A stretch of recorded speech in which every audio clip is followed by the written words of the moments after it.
a former Labor cabinet minister, one of the founders of the ACT Party, a lawyer and a person of some public note in New Zealand, recently appointed, surrounded by some controversy, to the Waitangi Tribunal, Richard Prebble. Well, he's just up and resigned. I don't even know if he got to a meeting. It's a bit like me in the Broadcasting Standards Authority. Well, Richard Prebble joins us now. Prebs, good morning to you. And good morning to you. You didn't like the job? I don't know if I put it that way. I've been a supporter of having a tribunal look into what had been some egregious breaches of the treaty. It's been going now for, nearly 50 years, and I think in its first 40 years, it did a pretty good job in settling some long-standing grievances. So when I was asked to join it, as I think the treaty is an important document, I said yes. So in that sense, I was in favour of the job. But what really triggered my decision to resign was a circulation of a strategic plan. And when I looked at that, I saw that the tribunal, far from deciding that it's sort of solving grievances, is predicting that there are going to be a whole host of new claims, that it's going to need extra funding, probably more members. And when I read the strategic plan, I agreed with them, because the tribunal has 10 years ago decided it wasn't bound by previous tribunal rulings on the meanings of the treaty, but it has invented its own. And one of them is that the citizenship clause actually was a promise that successive governments would ensure that equality in New Zealand. Well, no government anywhere in the world. So they are arguing now, their interpretation of the treaty is that inequality is a breach of the treaty? Absolutely. And how do you measure inequality? In what? Well, that'll be an interesting question, but I don't think we'll have any difficulty in finding that the outcomes of government programs don't result in equal outcomes, because they never have. No, life's not equal. Life's not fair. That's right. That's right. And even communist countries that have murdered millions of people in order to try to get to equality never achieved it. So what we've got now is the tribunal, instead of resolving Who wrote the strategic document that had all this stuff in it? There's a number of members of the tribunal wrote it. They then consulted with an interesting group of people, and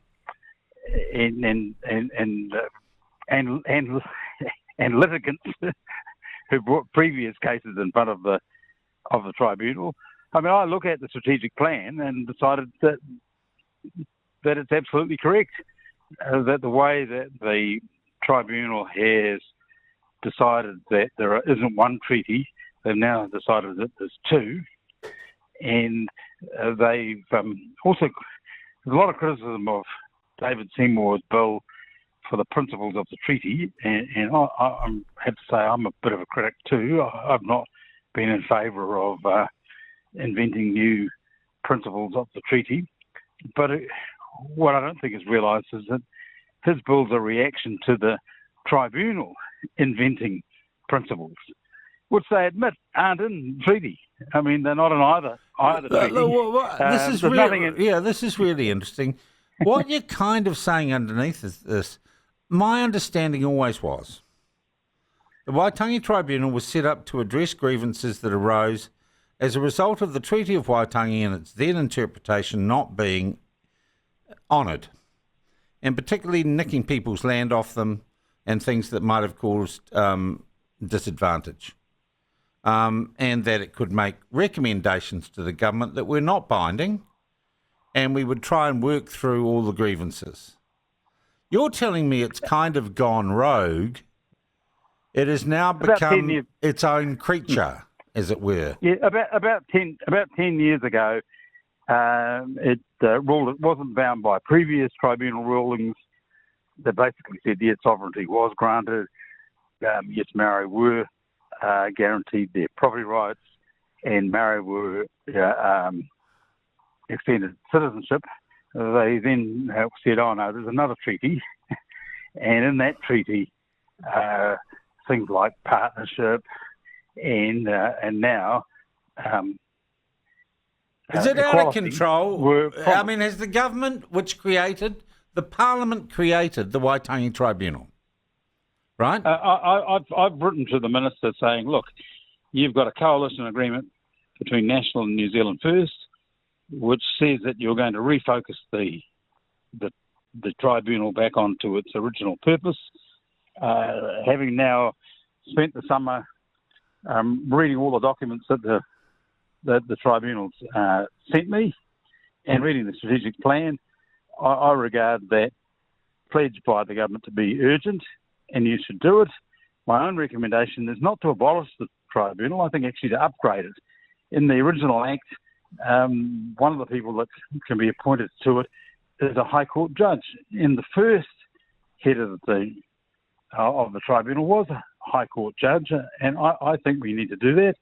And look, I don't want to criticise the sincerity of those who are on the court, but what has happened is that the government just appointed the judges from the Maori Land Court. Now, they're experts on Maori land. They're actually very good at sorting out disputes between iwis, which is a big part of the tribunal's hearings, but they're not experts on constitutional law. What the tribunal has now done is it's basically turning itself into a constitutional court, saying it's answerable to no one. So it has gone rogue. You can't It's do that. gone rogue. The Waitangi Tribunal's gone rogue, is what you're telling me. Yeah, that's your words. Mine would have said it's gone way past its data set. Yeah, well, okay, so it's the same diff. Richard, I'm going to ask this personally too. You are not a guy who in his lifetime has backed down from a fight or saying, I'm going to do that, it looks tough, but I'm there. Where's the old Prebble? Where's Mad Dog Prebble? Let's sort this out. It's not like you to walk away. No, there could be a bit of that. You know, I'm now 77, and I looked at it and thought I'll be spending all my years in the tribunal in a minority arguing that this is nuts. But the other thing is this, my experience as a lawyer is that the chairman of any hearing, which is the judge, is over half the judge sets the rules, when you're going to meet, all those sorts of things. Members really come along and act as a bit of an echo chamber for the judge to test things out. I don't think that I'd be listened to. I'd be wasting my time. And I also thought that hey, this is a much bigger thing than just appointing a member like me, or even appointing half a dozen new members. This tribunal needs to be relooked at. New Zealand First is right. This tribunal has to be refocused back on its job. So I'm not one of those people who is opposed to the treaty. I think we should be proud of it. Okay, it's only 3 clauses and a preamble, but it was a successful attempt to peacefully have 2 peoples together to found a nation. What it wasn't was a socialist manifesto saying that 200 years later you can bring a grievance case because the outcome of your education wasn't equal to someone else's. Well, it never will be. All right. And you're saying essentially too, if I read between the lines, the Waitangi Tribunal itself is looking for grievances or encouraging grievance.